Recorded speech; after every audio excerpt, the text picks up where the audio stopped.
संकल्प का एक ही विकल्प, जिद जीत की। कैसे आप सभी लोग, मैं लालजीत यादव आप सभी का कीर्तिमान एकेडमी यूट्यूब चैनल पर स्वागत करता हूं। माय डियर स्टूडेंट्स, आज हम लोग यूपी ट्रिपल एस सी पेट स्पेशल क्लास के अंतर्गत आपके लिए लेकर आए हैं तालिका यानी टेबल के अंतर्गत हम लोग आज जो अपना अध्ययन करेंगे 24 अगस्त जो आपका प्रीवियस ईयर का क्वेश्चन है उसी के अगले पार्ट के बारे में। तो जब हम अगला पार्ट देखेंगे तो सबसे पहले आपके पास ये जो दिया गया क्वेश्चन है उसके अंदर अगर आप टेबल को ज़रा देखिए, जो आपके पास सेकंड शिफ्ट का सारा सवाल है ये। तो यहाँ पर लिखा गया दी गई तालिका का ध्यानपूर्वक अध्ययन कीजिए।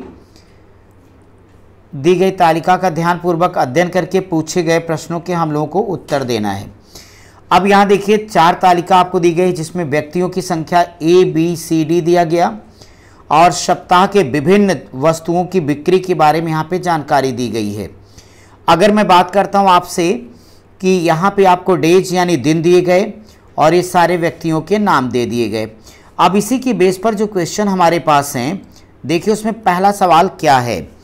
कहता है सोमवार को डी द्वारा, किसके द्वारा भाई? डी के द्वारा बेची गई वस्तु शनिवार को सी के द्वारा बेची गई वस्तु का कितना प्रतिशत है। मैंने बार बार सिखाया कि अगर यक्स को वाई के प्रतिशत के रूप में दिखाना होगा तो यक्स बटे वाई गुणे 100 कर दीजिएगा, आपका आंसर आएगा। बोले भाई यस आर नो, तो आप बोलोगे यस। अब आप हमें बताओ, अगर अपनी टेबल को देखोगे तो सोमवार को डी, तो सोमवार को डी ये है सोमवार के डी द्वारा जो बेची गई वस्तु कितनी भाई? 20 है।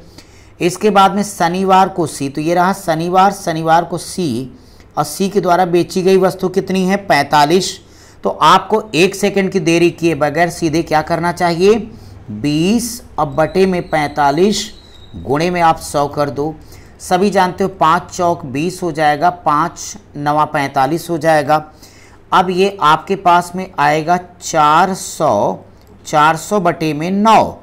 तो आप जानते हो कितना हो जाएगा? 9 चौक 36 4 40, 9 चौक 36 4 40 यानी 44.44% आएगा और ऐसा विकल्प बी दिया गया। सो ये हमारा करेक्ट आंसर हो जाएगा। चलिए भाई इसी के बेस पे सेकंड क्वेश्चन देखें तो लिखा है बी सी डी द्वारा क्रमशः सोम मंगल शनिवार को बेची गई वस्तुओं का औसत क्या? एक बार बोलोगे औसत बराबर क्या होता है मेरे भाई? राशियों का योग बटे राशियों की संख्या। अब अगर आप बी सी डी के बारे में बात करें तो ये बी है, ये सी है, ये डी है। अब आप देखिए सोमवार को बी के द्वारा कितनी वस्तु बेची गई? तो 45 वस्तु है। आप अगर मंगलवार की बात करते हो तो मंगलवार को किसकी बात की जाएगी? सी की। तो सी ने कितना बेचा? 48 वस्तु बेच दिया। अगर आप डी के बारे में बात करें तो डी का दिन शनिवार है तो ये कितना है? 40 वस्तु। आप 45, 48 और 40 सबको जोड़ दीजिए तो आप पास कितना आ गया? 4 3 12, 120, 8 5 13, 133, 133 और बटे में कितना हो जाएगा भाई? 1 2 3। तो 133 को 3 से भाग करो तो 3 चौक 12, 1 13, 3 चौक 12, 1 13 होगा। तो आपके पास आएगा 44.33। वैसे भी आपका आंसर विकल्प डी हो गया। ठीक है भाई।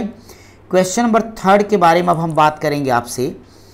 तीसरा क्वेश्चन क्या आपका? अगर हम तीसरे क्वेश्चन को देखें तो यहाँ पर हमें लिख के ये दिया गया कि सप्ताह के 4 दिनों में डी के द्वारा, तो सप्ताह के 4 दिनों में डी वस्तु की जो बिक्री की तुलना में बी वस्तु की बिक्री में कितने प्रतिशत की वृद्धि हुई?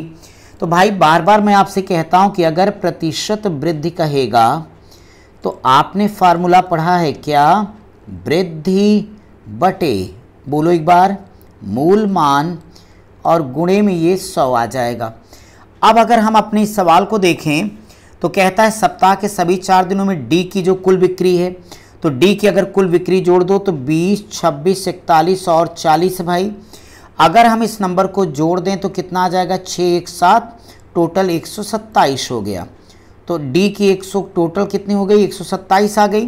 बी वस्तु की कुल बिक्री देखो, तो अगर आप बी वस्तु की बिक्री के बारे में बात करते हो तो डी अभी हम लोगों ने जोड़ा है, कितना आया? 127 आया।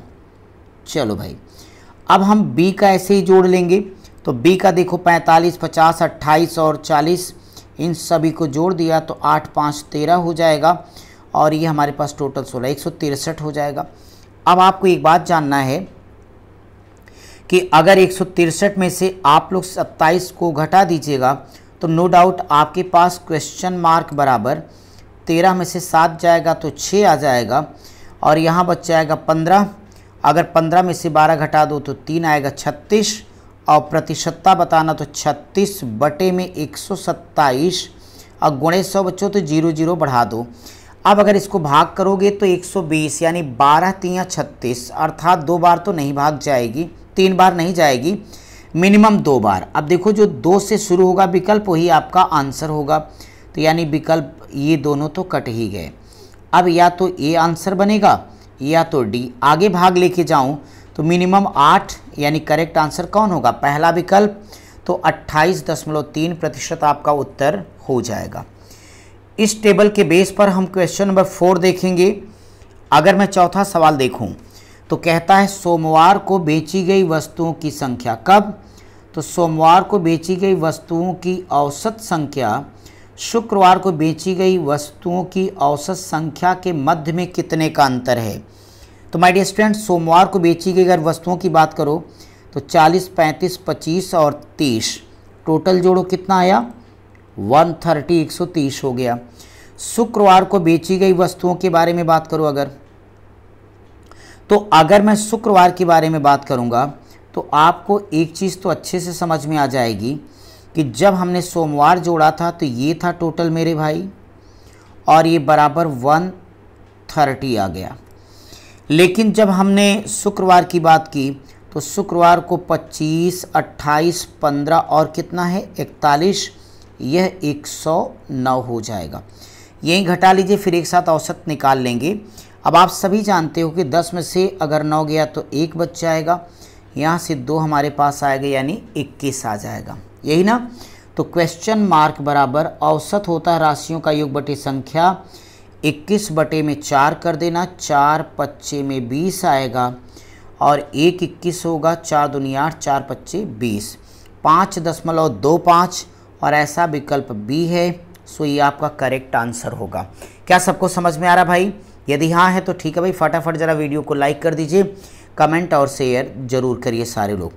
और साथ ही साथ बस ये प्रीवियस ईयर के बाद अब सारे मॉडल पेपर हम आपको देंगे, पूरे तालिका पर अलग, ग्राफ पर अलग, बाकी रीजनिंग, मैथ्स, सारी चीज़ें तो दे ही रहा हूँ। चलिए पहले 5वां सवाल देख लें फिर बात करूँगा। मंगलवार को ए के द्वारा बेची गई वस्तु, मंगलवार को ए ने कितनी वस्तु बेचा भाई 35 वस्तु। शनिवार को सी, तो शनिवार को सी ने कितना बेचा 45 बेचा। कहता है दोनों के बीच में रेशियो कितना होगा, तो भाई आप 35 और 45 लिखिए, तो 5 सत्ते 35 हो जाएगा, 5 9 45, 7:9 और ऐसा विकल्प सी है। सो ये आपका करेक्ट आंसर हो जाएगा। चलिए भाई हम लोग अगली टेबल के बारे में देखेंगे कि आपके पेट एग्जामिनेशन में जो अगले क्वेश्चंस दिए गए वो क्या रहे। देखिए भाई 6 से 10 में जो आपको सारणी या तालिका दी गई है उसके बेस पर हमें पूछे गए प्रश्नों का उत्तर देना है। 6वां सवाल कहता है वर्ष 2013 से 17 के मध्य में उत्पादन में लगातार वृद्धि कब दर्ज की गई। अब उत्पादन में लगातार वृद्धि की बात करता हूं तो आपको 2013 से 17 देखना है। तो सारे लोगों को पता है कि अब कम से कम 13 से 17 देखने का मतलब है कि यहाँ तक का डेटा पे कोई ध्यान नहीं देना है। 13 से 17 ये रहा मेरे मित्रों, देख पा रहे हो सारे लोग। अब 13 से 17 में उसमें भी टिक कर लो, एक बाजरा दिया है तो हम बाजरा वाला कॉलम देखेंगे, दालें दिया है दाल को चेक करेंगे, जौ है जौ को देखेंगे, मक्का है तो मक्का को देखेंगे, यानी बाकी किसी से हमारा कोई संबंध नहीं होगा। अब अगर आप गौर कीजिए तो 2013-14 में, तो 2013-14 की अगर बात करें तो 2013-14 में बाजरा हुआ है 1110 टन के आसपास। अब आप देखिए 14-15 की अगर हम बात करें तो 14-15 में कितना आया 1160 आ गया भाई। अगर आगे देखिए तो 1450 फिर 1460 है। अगर हम यहाँ पे गौर करें तो बाजरे की जो कंडीशन है वो इन्हीं वर्षों में गौर करो बच्चों। तो देखो जैसे मक्का है 40 से 90, 90 से 110, लेकिन 75, तो बढ़ने के बजाय घट गया, तो मक्का हमारा आंसर अब नहीं हो सकता। ऐसे जौ के बारे में देखो तो 200, 216, लेकिन फिर 160 आके घट गया, तो जौ भी मेरा अब आंसर नहीं होगा, कैंसिल हो गया, 2 आंसर कैंसिल हो गए। दाल के बारे में देखो 310 से 70 फिर 300, ये भी घट गया, तो दाल भी डंके की चोट पर हमारा करेक्ट आंसर क्या होगा, बाजरा होगा, क्योंकि यहाँ लगातार वृद्धि दिख रही है। चलिए भाई 7वें सवाल को हम देखेंगे अब। 7वां सवाल ये कहता है वर्ष 2010-11 से 16-17 के अवधि के मध्य में आलू का एवरेज यानी औसत उत्पादन कितना था। अगर हम लोग 2011 से 2010-11 ये रहा, 2010-11 बात किसकी चल रही है, आलू प्रसाद की चल रही मेरे भाई। फिर 2016-17 ये रहा। अब अगर हम यहाँ आलू का औसत उत्पादन देखें तो आपको दिख रहा होगा 210, 220, 222, 245, 315 और 400 तथा 445, यानी सारा डेटा हम जोड़ लें, औसत बराबर राशियों का योग बटे राशियों की संख्या होगी। जरा जोड़ के सभी लोग फटाफट बताओ।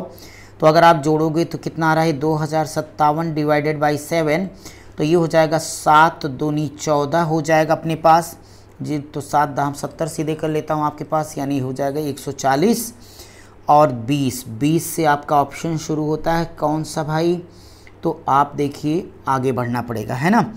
ठीक है, तो 20 ना जाके 9 बार आप लेके जाओ, क्योंकि अगर हमने पूरा का पूरा ये डेटा जोड़ लिया था तो हमारे पास ये आ गया था 2057 बटे में 7, तो 7 दूनी 14 और 7 दूनी 14, 14 6 20, 65, 7 नामा 63, 29 से शुरू होने वाला केवल विकल्प सी है, तो आगे लगाने की आवश्यकता नहीं। 29 यानी 293.86 टन आपका करेक्ट आंसर हो जाएगा।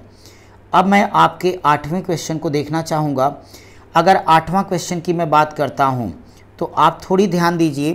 कहता है 2016-17 8वां क्वेश्चन, 2016-17 के मध्य इनमें से किस फसल के उत्पादन में पिछले वर्ष की तुलना में क्या हुई है, गिरावट हुई है, ये हमें देखना है। अगर हम तालिका ही देख लें तो 2016-17, तो 2016-17 ये हमारे पास है, और इसमें चाहे हम चावल की बात कर रहे हों, चाहे हम मक्का की बात करें या फिर दाल की बात करें, आप इन सभी में देखेंगे कि जब हम चावल के पास आते हैं 826 से 812 गिरावट दर्ज हुई, मक्का में 110 से 75 गिरावट दर्ज हुई, दाल में 300 से 260 गिरावट दर्ज हुई। सवाल ये कि सबसे ज़्यादा इसमें गिरावट किस में आई है, तो 26 से 12 यानी 14 मीट्रिक टन के आसपास। आप यहाँ देखिए 75 से अगर 110 की बात करेंगे तो इनका ये कहना था कि पिछले वर्ष की तुलना में सबसे बेहतर, पिछले वर्ष की तुलना में गिरावट किस में ज़्यादा हुई। तो आपको यहाँ से दिखा कि गिरावट की बात करता हूँ तो जो विकल्प मेरे पास थे आलू, अब आलू के मामले में देखा आलू तो पिछले वर्ष से बढ़ गया, तो उत्तर कैंसिल हो गया। चावल की बात करें तो चावल में घट गया, एक संभावना बनती है। बाजरा की बात करें तो ये भी बढ़ गया, तो उत्तर नहीं हुआ हमारा। जौ की बात कर रहा हूँ तो 160 से 216 ये भी बढ़ गया। सो नो डाउट घटने की प्रवृत्ति दिए गए विकल्पों में किस में थी, चावल में। चलिए भाई अगले सवाल की तरफ बढ़ेंगे। Question number 9। क्वेश्चन नंबर 9 हम देखें तो कहता है आलू का उत्पादन 2015-16 में 2010-11 का अंदाजन कितना गुणा है। आप ध्यान दीजिए, आलू का उत्पादन 2000 अगर कितना गुणा ये बात की जाए तो आलू ये रहा, और ये भी आपको पता चला कि आलू का उत्पादन 2015-16 में कितना है, 400 MT मीट्रिक टन है आपके पास। इसके बाद में ये कह रहा है किसकी वर्ष की तुलना में लेके आना है, 2010 और 11, 2010-11 में ये है 210। अगर ये गुना आपको बताना है तो आपको टेंशन लेने की ज़रूरत नहीं होगी मेरे भाई, सीधे 400 में आप 210 की भाग कर दीजिए, तो आपको पता है कि मिनिमम एक बार जाएगा, फिर 1.90 और ऐसा विकल्प ये, सो आपका करेक्ट आंसर यही हो जाएगा। चलिए भाई 10वें क्वेश्चन को देखिए। गेहूं उत्पादन में किस वर्ष, यहाँ एक शब्द होना चाहिए सर्वप्रथम, ये शब्द आप मेंशन कर लीजिएगा, टाइपिंग में छूटा है, सर्वप्रथम गिरावट दर्ज की गई, अन्यथा इसके दो उत्तर हो जाते। अब अगर हम इसकी बात करें तो ये देख करके 2013-14, तो 2013-14 में किसके यहाँ पे गिरावट दर्ज की गई, इसको देखने के बाद बिल्कुल क्लियर है कि सबसे पहले अगर हम मामला की बात करें गेहूं, तो आप देखेंगे यहाँ पे गिरावट आ रही है आपके पास 7112 से इतना आई। हालांकि गिरावट आपको बाद में भी मिल रही है, लेकिन सबसे पहले 2013-14 में ही आती है। इस नाते इस प्रश्न का जो करेक्ट आंसर हो जाएगा 13-14 से जब हम 14-15 में आए हैं तो 14-15, तो इसकी तुलना में ये गिरावट होगी। सो आपका करेक्ट आंसर 2014 और 15 हो जाएगा। फ्रेंड्स, अगर हम बात कर रहे हैं आपसे, तो आपने अपने प्रीवियस ईयर क्वेश्चन को देख लिया। प्रीवियस ईयर क्वेश्चन को जब हमने देखा तो आपको एक बात यहाँ समझ में आ गई कि नहीं, हमारे जो प्रश्न आए उसमें थोड़ा सा कैलकुलेशन था। मैं आप सभी प्रिय विद्यार्थियों को कहना चाहूँगा कि हमने प्रीवियस ईयर्स के माध्यम से आपको बताया कि आपको तैयारी की दशा और दिशा क्या रखनी है। ऑफलाइन क्लास में आप मेरे साथ पढ़ो, वहाँ ज़बरदस्त मैं प्रैक्टिस करा रहा हूँ, सैकड़ों सवालों की प्रैक्टिस, हेल्पमेट सीट दे के 150 सवाल। लेकिन हमारे जो विद्यार्थी ऑनलाइन हमसे जुड़े हैं, गांव देहात शहर कहीं से भी, वो लगातार पढ़ते रहें। ये प्रीवियस ईयर था, सो हमने डायरेक्ट सॉल्व कराया। अब आगे हम आपके लिए टॉपिक पर पूरा का पूरा मॉडल पेपर, तालिका अलग से लेके आ रहे हैं, सारणी अलग से, मैथ अलग से, कीर्तिमान एकेडमी चैनल पर। तो आप उसको एक एक करके रोज़ वीडियोस को रात के 10 बजे अच्छी तरीके से देखिए, 1 बाय 1 सब जाएगा। समय से पहले हम आपको मॉक टेस्ट भी करवा देंगे। और अगर आपको रीजनिंग और हिंदी के बारे में पेट की अच्छी तैयारी करनी है तो आप हमारे दूसरे यूट्यूब चैनल कीर्तिमान एकेडमी ऑफिशियल को ज्वाइन करिए। आप अगर सब्सक्राइब नहीं किया तो कर लीजिए, वहाँ सारी क्लासेज आपकी रेगुलर जा रही हैं, तो आप वहाँ से देखिए और अपनी तैयारी को धार दीजिए। मैं इसी उम्मीद और विश्वास के साथ छोड़े जा रहा हूँ कि इस बार आपको पेट पास नहीं टॉप करना है। हम आपसे मिलेंगे आपके लिए रेगुलर क्लास में, तालिका वाली में। Thank you.